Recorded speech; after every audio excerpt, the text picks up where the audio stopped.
What's up? Hey, hello, everyone. Wow. So today we are back going to be talking about Survivor Season 40, Episode 3. And what a good week for US Survivor and Australian Survivor. So much content to talk about for the winners at war. So my name is Rachel. And I'm Alyssa, and this episode of Survivor, we lost a king in Ethan.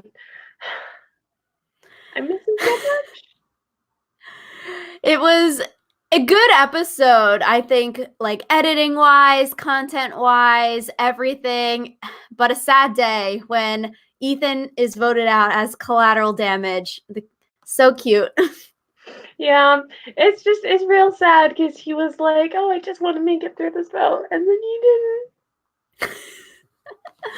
Yeah, and so I'm in this new space location. If you've noticed, my background has changed because the lights in my room don't work. And I was like, I feel like I shouldn't be podcasting in the dark and only have my desk lamp because I'm gonna lose my eyesight or something crazy. So I'm downstairs in an office room thing. And yeah, this is just not fun. Yeah, Rachel's lights have always been a problem for us, so they're betraying us once again. I know. So I really did enjoy this episode. We're going to start by talking about Adam. And so Adam this week did host another Survivor watch party. And I was like, that seems weird, right? Considering the premiere was 2 weeks ago, and then you're hosting a premiere party, and then you're hosting a watch party for this third episode. Red flags there. It's like, okay, does that mean he's getting voted out this episode? And so he definitely did have a lot of screen time this episode, sort of trying to drive the vote. And so Adam trying to play both sides. I think, it's not a bad move. Like voting out Parvati, that would be smart kind of thing. You want to weaken that threesome trio of Boston Rob, Parvati, and Ethan.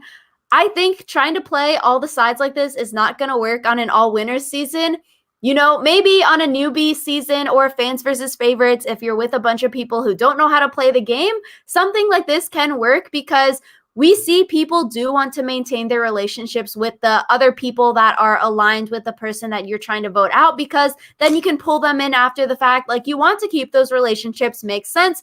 We saw this week on Australian Survivor, AK telling Shawnee the plan, like, this is not a stupid thing to do necessarily. Like, we've seen people do it. I just don't think it's going to work on a new or a winter season because people will talk. Especially Boston Rob. Like, what I really don't understand is like whatever is happening that is causing everyone to still like talk to Rob and like want to be aligned with Rob. And I'm just like, bruh, it's Boston Rob. Like, Adam talks about, like, oh, he's not going to win this season that easily because this isn't Redemption Island. And then it's like, you aren't voting him out. So, just, I feel like this wasn't really a good look for Adam because even though he didn't go home tonight, he got some votes. Jeremy and Michelle still aren't happy with him. Rob and Parvati are certainly not going to be happy with him. Like, yeah, I would be interested. And this is where, like, okay, it'd be nice to have maybe longer episodes because I feel like a lot of the strategy or relationships we see or that are forming, we aren't being able to see. And so I wonder, like, was it Adam who misread the relationship between like Rob himself and Rob? Like, oh, Adam and Rob, maybe they're actually super close on the island. So, okay, it makes sense that you're telling Rob the plan because you're voting out his number one gal and you want to pull him in as an ally and you don't want to blindside him and he hates you.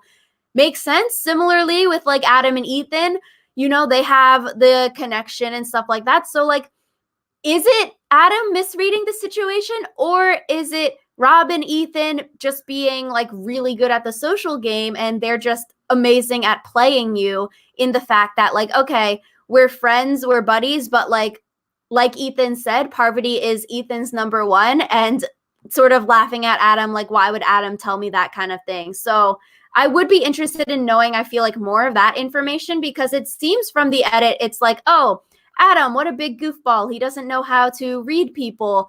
But it seems like maybe they have some kind of connection that just isn't being shown. But like, then everyone's giving Adam slack for telling him. Yeah, I feel like given what we know about the game, it seems more likely that Adam's just being played. But Yeah. I guess that's one thing that, like you said, a longer episode would help. And I guess there's another thing later in the episode that I think also I would like to have seen more on, but we'll talk about that when we get there. Yeah, so I really do feel like if people are giving Adam slack, like the move works, you know, in other seasons, you see people doing this all the time. It's just maybe in an all winter season where people are playing the next level gameplay kind of thing. Like, it's just not going to work as well. But like, the logic is there, I feel like. Yeah. The logic is there, but I feel like any logic you have should immediately be trumped by this is an all winter season, so that won't work. Like, I feel like everyone is constantly saying, like, oh, this is an all winter season. Oh, this is an all winter season. Adam said this is an all winter season when talking about Rob, and yet he can't think about that when he's doing his own, like, moves, you know? I thought it was funny in like the first few minutes of the episode when Adam is telling Boston Rob, and then in confessional, Adam says, all the people at home are probably screaming at me or screaming at the TV. Because literally when Adam was telling Rob, I was just verbally watching alone, like, why would you do that? And so I really thought that, like, you know, if he's having that much thought about it and you can guess what the viewers are going to think, then you know you're thinking like a few steps ahead, and if the viewers are going to think it, that's how the editing is probably going to portray it. Yeah, or kind of it's like interplay where the editing can change how the viewer sees something.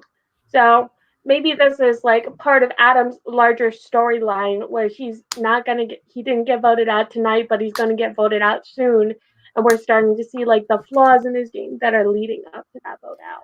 Which is interesting too, because I feel like with Adam's Millennials versus Gen X, he had a very similar sort of flaw in his game when he was telling Taylor all of the information. And then people were saying, yo, why are you telling Taylor all this? He's obviously not with you. And so I wonder if, like we said at the beginning, is he misreading the situation, or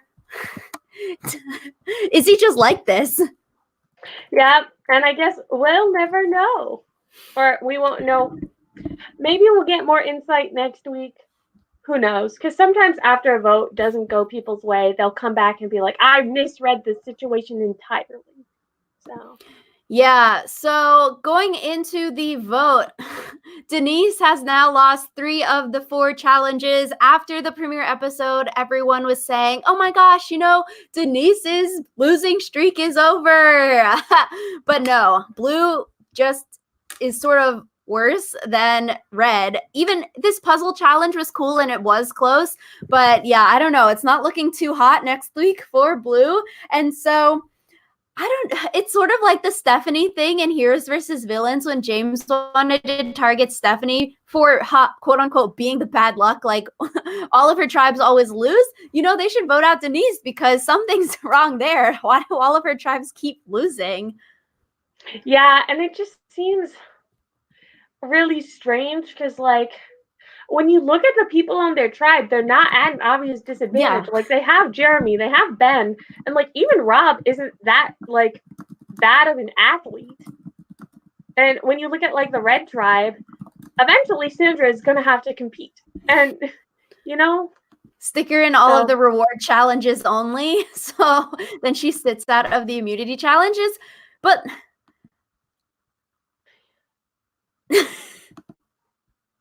it just like doesn't make sense.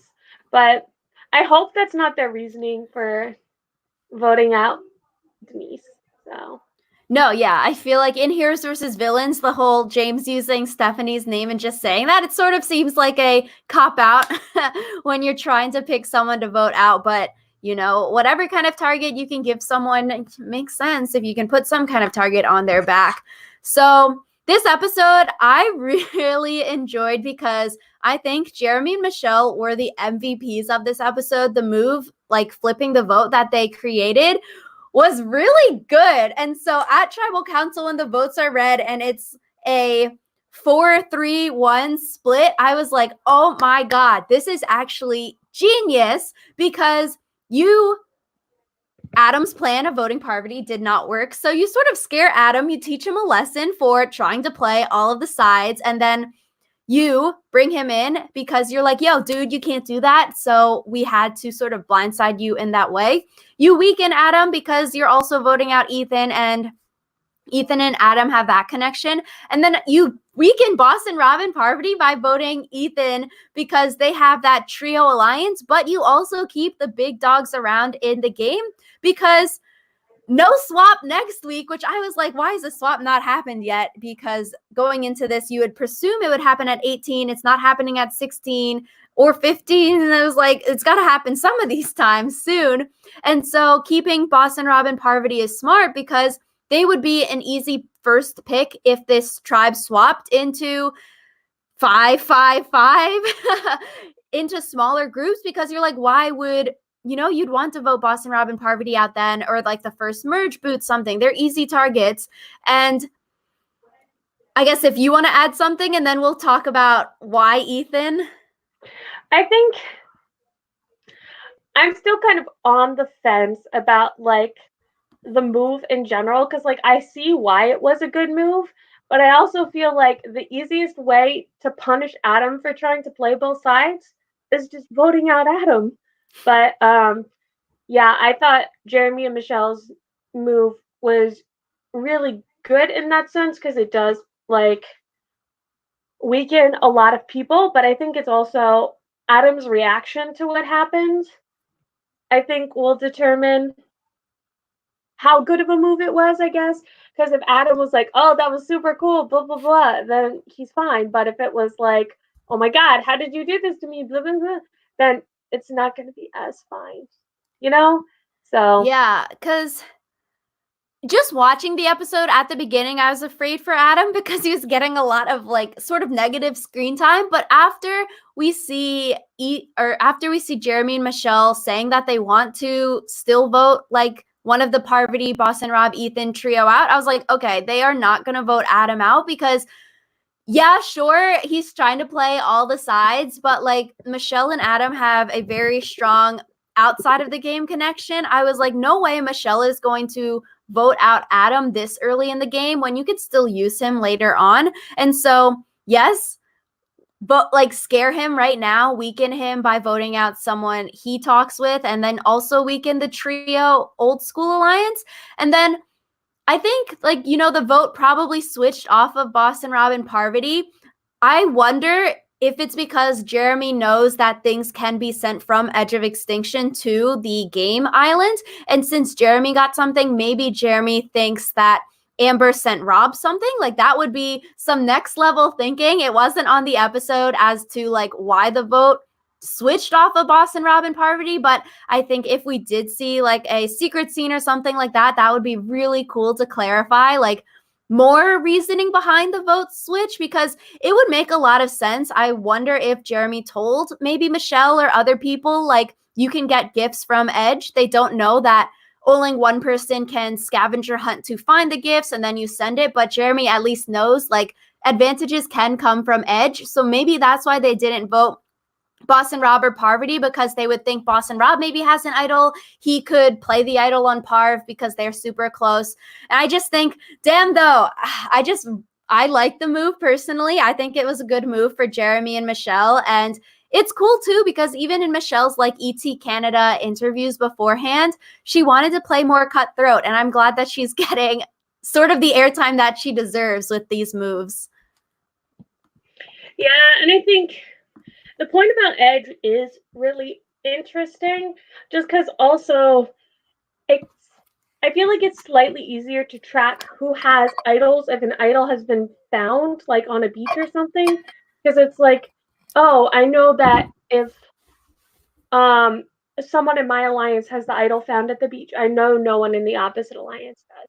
But just because Jeremy has something from Edge doesn't mean that like Rob can't have something from Edge, especially because that would require you to know who on Edge found the advantage, who they gave it to, and then also whether or not that person um purchased the advantage. And I feel like people might not realize that there's, like you said, that there's only one advantage on Edge and like they have to fight over it. But then people also might not realize like who has fire tokens to purchase these things, because it's like if they get if someone attempts to sell more than one thing to someone who only has one fire token, then it's like kaput. So I feel like there's a lot of layers to the whole Edge thing. I'm still not really a big fan of it because it makes the game like unpredictable in a bad way almost. Like I think finding clues and finding idols is one thing, but just like being handed something from beyond is another. So Yeah, so I really wish we would see a confessional on that from Jeremy, because Jeremy, the thing happened and then literally the exact same thing happened. A vote out, Boston Rob got an extra fire token. So it seems like, if you're thinking common sense, that the exact same thing happened to Boston Rob that had happened to Jeremy. I want to know, did that change the vote, or did they just vote out Ethan because Ethan is Ethan? I'm also thinking like the men versus the women numbers maybe had a factor. Maybe you don't want to vote out Parvati if you're thinking maybe down the line we could have an all girls thing. Parvati has done all girls things in the past. So maybe that's something you're thinking in your mind if you're like a Michelle or a Denise, that literally the first 3 people voted out of this season were women. So maybe you don't want to vote out Parvati for that aspect as well, especially because Parvati has worked in all female alliances in the past. That would be something interesting to note as well, but like we have no idea and it's just speculation right now. But I think that would be more, I guess it'd be interesting to see that in the episode. yeah, there's so much more that I like want to see in the episode, and like I said, it's just like like I feel like even a lot of things I want to see might not be able to be encompassed in like longer episodes because people would still have to like articulate everything. And I think sometimes it can be hard to get a player in a confessional and have them like lay out their whole game plan. But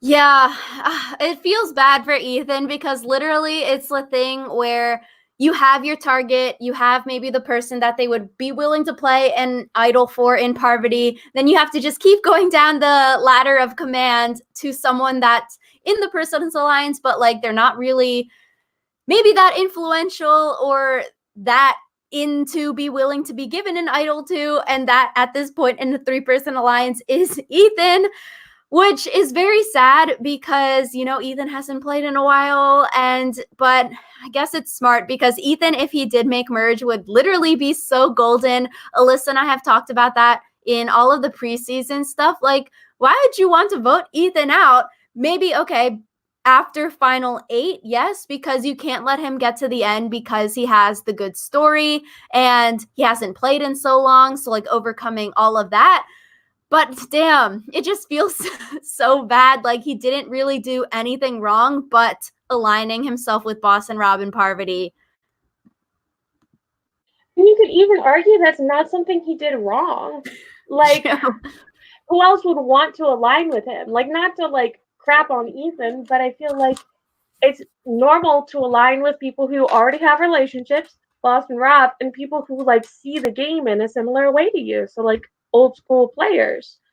So I feel like yeah, it kind of sucks that Ethan got targeted because of who he was aligned with, but we see that all the time. Yeah. Like people get voted out because it weakens like a bigger target who they can't take out yet, or someone who has an advantage or an idol. And it's like that's just the way it be sometimes. And like Yeah. maybe Ethan will come back from extinction and we will get to see him post merge. So I guess it's just there's a lot. I'm hoping that we still see more of Ethan because I swear Natalie got more screen time this episode than like half of the Red Tribe, I or was like like Wendell and all Nick. of the Red Tribe. So they're not in the episodes really. But yeah, I feel like that's interesting to the point that like we oftentimes see, instead of voting out the stronger person in an alliance will vote out one of their minion people, which is interesting because it's like, why don't you just take the target? On Facebook after the episode aired, everyone was sort of angry, like, why are you stupid people not voting out Sandra, Boston Rob, Parvati? But then on the other hand, it's like you sort of do want to keep those big dogs around because they're easier targets at the merge. And then, okay, if you have, say, 4 or 5 big dogs come merge and then merge at 13, then you can get to final 8 because you're like, you cannot let Sandra, Boston Rob, Parvati make final 8. Like, those are going to have to be those early boots. And then the heat is taken off your back. So I can definitely see where, like, maybe you need to keep them around because, okay, it makes sense to vote Ethan. You weaken the strong people, and like Ethan is just sort of there. Ethan isn't really providing you a shield in the aspect or way that Boston Rob and Parvati are. So like it makes sense, you know? So I don't know why so many people are like hating on them on social media. Yeah, I kind of get it, but I also kind of don't, because it's like, if you're Jeremy and you know that if you know that people can send things from the edge of extinction, and you know Ethan's 2 top allies were Parvati and Boston Rob, and you know that they already have another ally on edge of extinction, it's kind of like, how much does sending someone's ally to the edge of extinction actually weaken them in this game anymore? Which I think is That's another thing true. that's like questionable about edge of extinction, because you can't really do the thing where you vote out someone's ally to weaken them, because it could end up being they get an advantage because of it. And So we were saying that last week when Natalie found the second advantage. We were like, maybe that's the best thing to happen to Jeremy's game because now Natalie could potentially funnel him advantages and everything like that, you know? So maybe it isn't the worst thing. And I think that would be interesting to see. And I think this move from we saw the move was created by Michelle and Jeremy, so that's what we're going to say. But like, I think it works well for them going into next week because sure, maybe Adam is pissed off that you didn't vote Parvati out, but I think maybe if you spin it in the way like, Adam, yo, we could have totally flipped and voted you out. You need to be grateful to us or something like that. Like, Adam doesn't really have any other people to turn to on the island from what we're seeing besides Michelle and Jeremy and Ben and those people. I don't necessarily see Adam going to go align with the Boston Rob and Parvati group, especially after Michelle and them tell Adam, like, the reason that we didn't vote your way is because Boston Rob told us that you told Boston Rob. So I think it works well for them. Boston Rob and Parvati have nowhere else to go. Like, why would I, I don't know. I think Adam is still probably in hot water next week because they're got to be thinking after there's no tribe swap next week that it's going to be happening the next 3 days after that because otherwise you're not going to swap until merge basically. So it's got to happen. If it is going to happen, it has to happen soon. So Adam, I feel like could be an easy vote next week as like, okay, let's keep the tribe cohesion strong. 7 people left, right?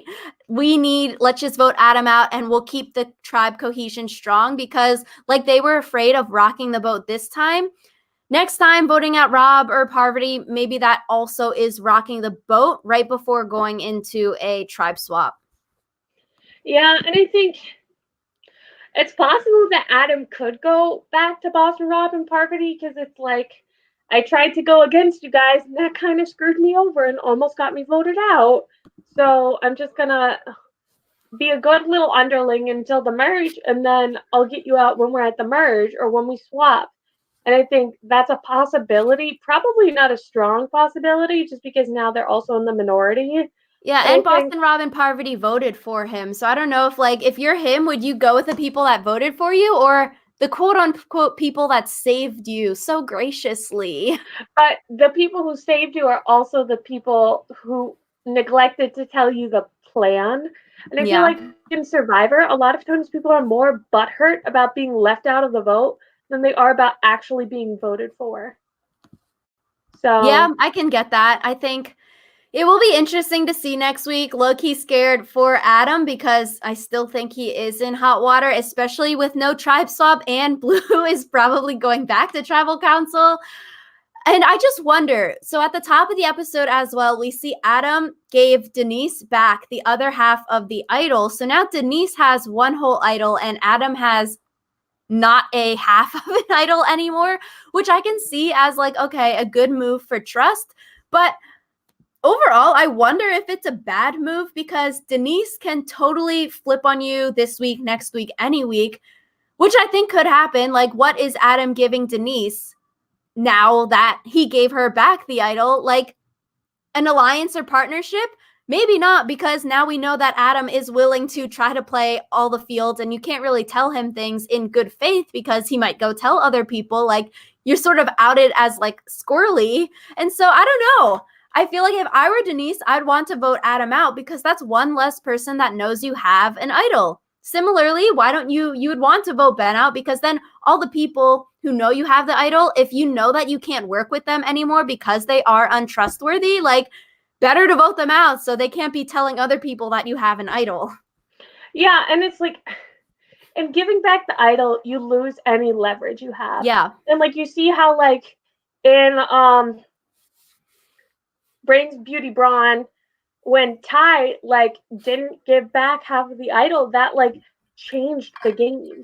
And I feel like that's something that Adam should have considered. And like, do you need to build more trust with Denise, who's one of your biggest allies, who already trusted you enough to give you that half of the idol? Like, Snaps. what's the point in that? And I think also, like, I'm taking a mystery class, and the mystery that we just read was, and then there were none. And the murderer takes out his like accomplice in the murder because then there's no one to like rat him out, basically. And so I think that kind of thing could definitely also apply on the island. Like, you take out the people who um know about your advantages and stuff, especially because Denise never even has to mention an idol to get Adam taken out of the game. All she No, has to yeah. say is Adam's squirrely, let's take him out. And same with Ben. Like, I feel like Ben also wouldn't be a hard sell to vote out of the game. Yeah, So like we've seen Adam and Ben both have targets out, and there's some kind of saying, like what you're saying, and then there were none. I feel like some kind of quote about like secrets, or like, you can't have a secret with more than one person. two can keep a secret if one of them is dead. Yeah, so it's like, is Adam and Ben, I guess Ben, you could say, maybe is more close with Denise, but like, is this person who is squirrely giving you enough marginal utility to be kept in the game? Are they a good enough ally? Are they trustworthy enough that like it's worth for them to be in the game? Because I feel like if I were in that situation, I would be low-key nervous. You're Denise. Ben and Adam both know that you have an idol. If things go south for Ben and Adam, and like this is for $2 million, what's to say that they aren't willing to throw your name out there to flush the idol or to blindside you to get you voted out with an idol in your pocket? Like, so many things can go wrong. If I were Denise, I feel like you'd want to vote at least Adam out. Less people that know, the better. And similarly for like all these people that are getting advantages, Jeremy, Sandra, Sarah, we saw this episode getting an advantage. We haven't seen them tell anyone. And so I wonder if they have told people if they've gotten anything or not. But I feel like winners at war, these aren't new players. Like, you sort of need to keep your lips shut. Yeah. So I guess we'll have to see what Denise does in regards to Adam and the idol. But I really think that was a slip up on Adam's part. Yeah, at least if you had half of it, you have leverage. If she is going to vote you out, she loses an idol in the process. Now you have no leverage and you lose. You get voted out. And Denise has an idol, unless you throw Denise under the bus. But then Denise can just play the idol and be safe. And then you flushed it. And maybe the target's on her back the week after, maybe not. And she's like home free after that. So I don't know. I just think giving it back this early, it seems a little misplayed. But I guess we'll see. Yeah, we'll see. And then after the whole situation where we saw Adam giving back Denise her idol, we see like the only glimpse we get of the Red Tribe other than at the challenge, and it's Tony with a shark. All of Tony's scenes are just so weird and funny, like comedic relief within the episode. Like last week we saw the ladder, this week we see Tony with the shark. Like it was cute.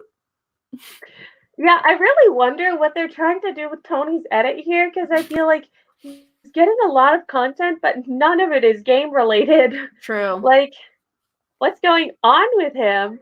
But I also thought it was funny. They mentioned that Tony is afraid of sharks, and just I feel like that's such a random fear for Tony to have because he seems like this big macho guy, and then he's afraid of sharks. So It's interesting because, like you're saying, it does show a different side of Tony, sure. Like he has that chaotic energy, but it's not in building spy shacks or underground bunkers, but it's like going to a tribe unity sort of hurrah aspect. Like we're having so much fun out here aspect of the tribe life. So it's interesting. I wonder, like, is he going to be final three, but like the jokester of the season or the goat of the season as someone who people don't think deserves the win? But like, also maybe I would argue that like Tony being able to control himself and do these funny scenes and not just create spy bunkers all the time, like that is some viable strategy. And like he has this great relationship with Sarah and maybe Sandra, but we haven't really seen that relationship since the premiere episode. But like it's an interesting edit for Tony. yeah. And I wonder if part of it is like there's not really a lot of strategic stuff to show because he hasn't been going to tribal council. Yeah. And like one of the things we're about to start talking about Tyson and Sandra, and it's like, why would you throw out a name before you have to when all that does is get that person mad at you? Especially when you're on the red tribe and you might not go to tribal before you swap. Like, just stay quiet and keep the peace until you know that you have to. Like, start That's stirring the pot. interesting. Yeah, because the Tyson versus Sandra thing is like the only strategic thing we really saw this episode from Red Tribe, which what you're saying does make sense. I wasn't really thinking of that at the time or right now, but I really like your point. I think, I don't know, if you're on the bottom, like Tyson is seemingly on the bottom, and you don't know when the next time you are going to go to tribal is, it's probably nerve-wracking. We see a confessional from Tyson this episode, like he's needs to play differently because he is on the bottom, and like, okay, the secret scene, it was like a hair braiding scene and he was getting his hair braided, and then he says something along the lines of, this is good, you know, he's bonding and he needs these extra days to create these relationships with people.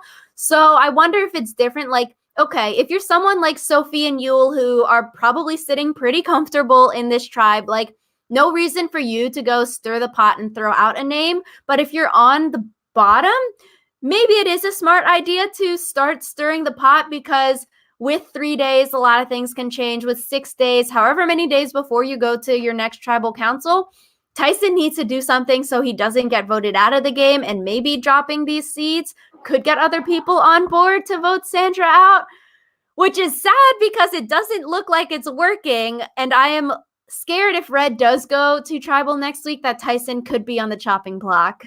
I also really don't understand why it's not working. Like, what is True. happening where people don't want to vote out Boston Rob, they don't want to vote out Parvati, they don't want to vote out Sandra? Like, it should be an easy vote.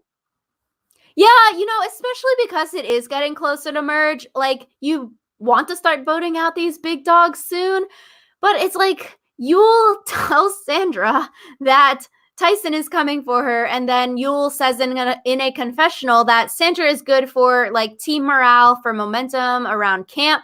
We don't want to vote her out. And probably everyone at home was like gouging their ears out and gouging their eyes out, and everyone on Facebook was like starting to type, all those like old people that all they do is type mean things on the internet, like, why is no one voting Sandra out, kind of thing. What, like, I don't know. I think so. Maybe Tyson realizes that throwing Sandra's name out there doesn't work. In the preview for next week, we see Sandra and Tyson talking, and Tyson is saying something along the lines of like, we need to stick together as threats because they're going to vote us out. And We see it work for Boston Rob and Parvati low key. Maybe Tyson won't get voted out next week because him and Sandra can work together. But it seems like once you come for Sandra, she definitely holds a grudge against you, similar to like the Tony versus Sandra in Game Changers. So I don't know about that. I am nervous because I want Tyson to go further, but he's not getting a lot of screen time. Yeah. I also want Tyson to go further, and I'm kind of telling myself that the reason he's not getting a lot of screen time is because, again, of the like strategic thing. And like when you have so much going on at Blue Tribe, it's hard to justify as an editor giving time to the Red Tribe if it's not like really interesting or Mm. not strategy based. And so I think like even if the Red Tribe had gone to more than one tribal council, I feel like we might see more of them because it's like a lot of times with tribal council there's like ripple effects, but it's like for the past 2 episodes Red hasn't gone to tribal council, so I feel like everything from Amber getting voted out is kind of just gone now because it's been a week for them. So it's like, yeah. Yeah, see, that's why low-key I would want to see Red go to tribal council or like a tribe swap to happen, because I do want to see what these dynamics are for this Red tribe. And like we see or hear every single episode, they say that you really don't know where people's heads are at until your allegiance and alliance is tested at a tribal council. So it's like, okay, sure, we can see Tyson is maybe on the bottom, but push goes to shove at tribal council, like maybe something works out for him and the lines aren't actually drawn in the sand and something can work out. So I do want to see them go to tribal because I am interested in learning more about what their tribal dynamics are besides sharks and ladders. So, but I really don't want them to go because then Tyson might get voted out. Yeah, I want them to go, but I want Tyson to be safe. So, speaking of getting voted out, we have a long segment from Edge of Extinction. And so, Natalie, she is killing it on the edge. 3 for 3 right now. I feel like since she has an advantage from being the first person voted out, that Natalie could control Edge until maybe she buys the advantage if she finds the fourth thing next time and then buys an advantage for the getting back into the game. Or if she doesn't win the challenge or doesn't get back into the game, I think Natalie could totally control Edge and just keep on finding advantages because she has that leg up. I won't use the word advantage again. She has the leg up because she's been there longer than everyone else. She's explored the mountain, she's explored the island. She knows where the interesting trees are, like on clues and stuff. She knows where the interesting little holes are and stuff like that. Like, she knows also what places have been used for clues. So now she's starting to be able to pick up on, like, okay, what kind of things are they using for clues? They're not using your birthday as a number, like, oh, they're using the beads that came on the little totems that they got. Okay, maybe next time they're going to do a little mind game like that as well. And like every single time, she's probably getting better at solving these riddles and she's going to know where to look. So I literally think like she could totally run Edge of Extinction. She totally could. And like a part of me wants to see her get off of Edge just to see like who would then run Edge of Extinction in her place. But it's like another advantage Natalie has after being like in charge for so long is that she kind of knows who has fire tokens. Like she knows like, oh, I've sold something to Sarah and so she probably doesn't have any more fire tokens because I don't think anyone who's voted out would give her one. I've sold something to Sandra and I don't think anyone, she knows that Jeremy could buy another advantage, but she also knows that Jeremy has an advantage. So she knows maybe not to sell it to him because he might not want it. And so I think that's something that's also really helpful about her kind of being in charge of Edge at the moment. Yeah, that's interesting because, like, if Amber finds something, she's probably giving it to Rob. But, like, say Rob didn't have any fire tokens or Natalie had already gave her something. So, like, if you tried to sell it to Sandra, Sandra won't be able to buy anything because she has 0 fire tokens at the moment. So I think, like, that aspect is really interesting. And if you are on the edge like Amber, Danny, and you're not finding anything and you have to keep going on these wild goose chases and you're not winning anything, you're probably going to become discouraged and you're like we saw in the episode, Danny is saying that she doesn't want to walk up the hill anymore. She's never going back up there. Sort of exasperated. No, I don't know that word. Like, because you didn't win the riddle, you didn't find the clue. Everyone else on the island doesn't know what the clues lead to and that you can literally sell advantages. Natalie has the most information in the game right now. And like we said last podcast, I wonder if the people voted out can tell everyone else who they sold their token or who they bequeathed their tokens to. Then Natalie knows a lot. She knows what the Edge of Extinction does. She knows that the clues mean you can find an advantage and you can sell the advantage for fire tokens. Like, everyone else in the game might still think that fire tokens are only used to buy like peanut butter and a tarp. Which also, Boston Rob and Parvati, if they did combine fire tokens, are at 4 fire tokens. So they could do something. Yeah, I do think that they're allowed to share who they bequeath their tokens to, but it's like, why would you? Because it's like information is power, and I feel like the only reason you might share something would be like if someone, like if you were in an alliance with someone and you both ended up on the edge, and then you wanted to talk about like, I gave my fire token to this person, you gave your fire token to this person, like we can still sell them something to get back into the game. So yeah, or if like Natalie wins her way back into the game, she'd probably tell Jeremy like the lowdown on everything and who has what advantage, because knowing who has what, and it's interesting like who Natalie gives the advantages to, because if Natalie does get back into the game, she knows who has what advantage at all times if she keeps finding all of these things. So Natalie knows Jeremy has something, that Sandra has something, and that Sarah has something because she's the one who sold them. But say like Ethan gets back into the game, he won't know all of these random ass things are floating around. So I feel like Natalie has such an advantage if she is able to get back into the game, which would be exciting. And also Natalie breaking the shells was so funny. That's like, she checked one out and then she started cracking all the shells so no one else could do it. And I'm like, that's so savage, but that's a smart thing to do because you are literally fighting for advantages to get tokens to win your way back into the game. I feel like another thing with sharing information though is Natalie might not know if those advantages are used.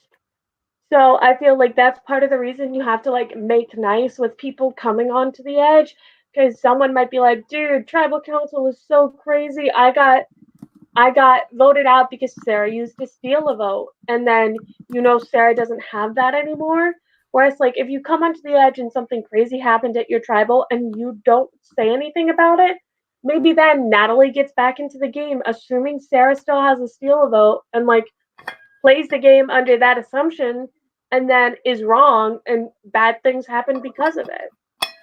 Or it's also interesting, I feel like, who Natalie is giving these advantages to, because I saw a lot of people like, why did Natalie not give the advantage to Jeremy? Blah, blah, blah. And it's like, okay, it's interesting. We didn't hear Natalie like say why she's been choosing these people, but if you're Natalie, would you sell this to Jeremy? Then you know Jeremy is going to have 0 fire tokens, or maybe like, okay, you wait and maybe another idol comes up and maybe that's more useful to Jeremy. And so I feel like she has been spreading the wealth because you don't really want your number one ally to have 0 fire tokens. Maybe you want to keep him at 1 for something better coming along. I also think with these advantages, if Natalie does get back into the game, she could totally leverage it in a way like, hey, yo, wink, wink, nudge, nudge.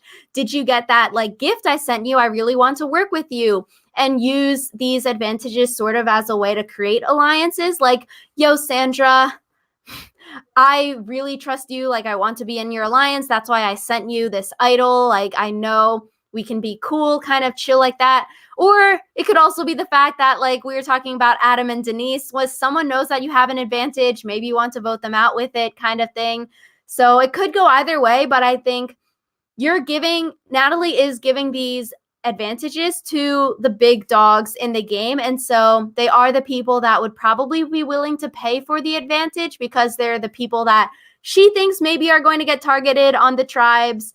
And, so I think her strategy there is smart. We just don't hear anything about what her strategy is, which is sort of a bummer.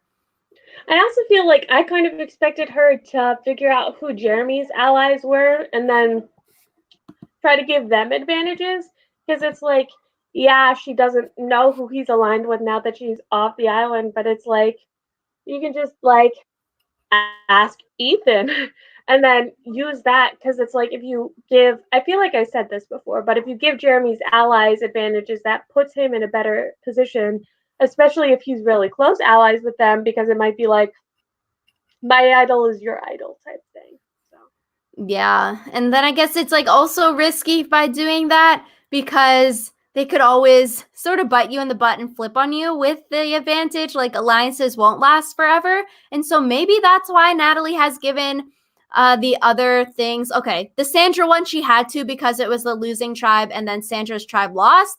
That makes sense. Giving it to Jeremy next makes sense. Maybe she gave it to Sarah because she remembered Sarah played it correctly in Game Changers, but like, I don't know who's just thinking of that fact, like, oh, this is an advantage that has been played correctly before by someone on this season. Let me send it to them. Like, I don't think I would be thinking that way. But maybe she is sending it to the people on the red tribe because the tribes haven't swapped yet. And so less advantages on blue tribe where Jeremy might accidentally get voted out because of one of these twists or advantages would be a good thing for Natalie's game. So maybe that's why she's keeping it on the red tribe, but who knows? yeah, who really does know? So speaking of the red tribe, like we've alluded to, they won the immunity challenge. I was actually really hopeful because the blue tribe made up some time with that puzzle, but then last minute, red tribe pulled ahead again, and the blue tribe lost. The challenge I really liked. It was super stressful at the end because it was actually neck and neck. Blue tribe caught up.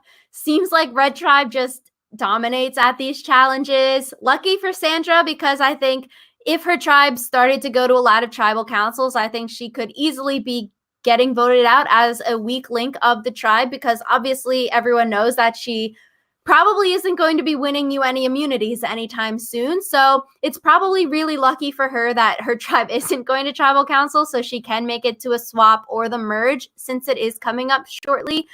But yeah, I just think, damn, Sophie really good at puzzles. It's interesting that Boston Rob took that puzzle role again after last week, but just thinking on Blue Tribe, I wonder who else would step up as a puzzle person, you know? Yeah, and I don't really know the answer to that, but I don't know. That goes back to my point about like why are people so reticent to vote out Sandra? Because it's like, it's not like she's helping you any in the immunity challenges. So why? You know? Yeah. I guess we haven't seen enough from Red Tribe. It could be the same thinking about we need to keep Boston Rob and Parvati around because they're an easy vote, come a swap or the merge to get voted out. They don't really have any options for being in an alliance. Like we saw Parvati say at Tribal Council, like nobody really wants to work with them, but like you can use them to get further in the game. So because they don't really have a lot of alliance mates, you keep them around and they are a good shield. And Jeremy's doing that meat shield strategy. So Boston Rob and Parvati are perfect for that. Sandra maybe also a meat shield strategy, but I could also argue, Tony could be a meat shield. I think Sarah could be a meat shield. So Tyson also, you're not really losing a big meat shield in Sandra. But then, yeah, I don't know. Maybe her tribe just needs to lose immunity and we'll see. Yeah, I guess we will see. So speaking of seeing, in the preview for next time, they mentioned Venom and like someone getting stung, and then they showed the various members of Edge of Extinction looking very like distressed in several ways. So Blake in our live chat has a question about who we think will be affected by the venom and might possibly be medevaced next episode. And so my answer to this question is it's actually probably just going to be like a red herring. I know that jellyfish sometimes have like mild venoms and it like hurts like a son of a bitch, but you Mm. don't like need to do anything about it other than just like give it medical care and then peace out. So what I'm thinking is that one of them is going to get stung by a jellyfish and it's not going to be a fun time, but they're going to be fine and there's not going to be a medevac. Yeah, and I feel like with big things like that, they usually don't put it in the preview if someone is actually going to go home from it. I wonder if like the other medevacs, like with Russell or with Caleb, was it in the preview for the week prior? For Caleb, maybe because that's such a big point in the episode and like such a hard challenge. But I wonder if smaller things, people, it was in the preview because I feel like they tend to stay away from spoiling the entire episode.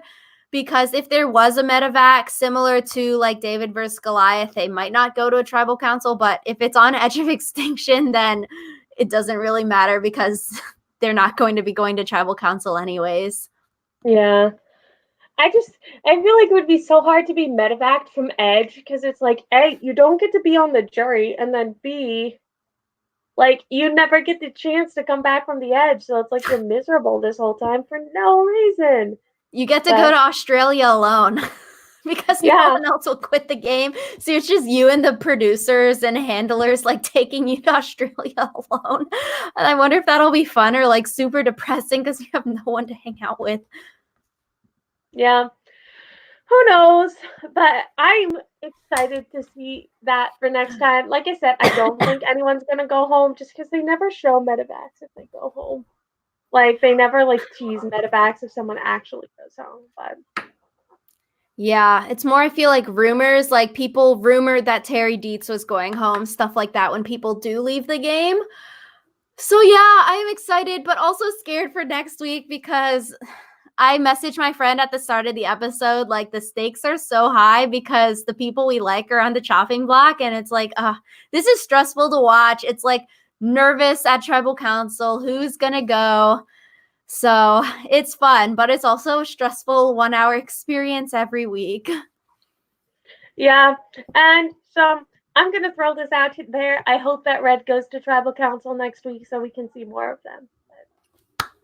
Yes, we'll see. So, thank you all so much for watching. Let us know what you thought of this episode in the comments below. Do you think voting out Ethan was a good move or a bad move? And for what players? Because arguably it could be good for some players and not good for other players. So let us know because we are always wondering what you all are thinking because Alyssa and I are only two people and we want to hear more people's opinions. Also, let us know in the comments down below who you think is going to be medevac, if there's going to be a medevac at all. So, like Rachel said, we're only two people and we love to hear from you. So, we'll see you guys next week.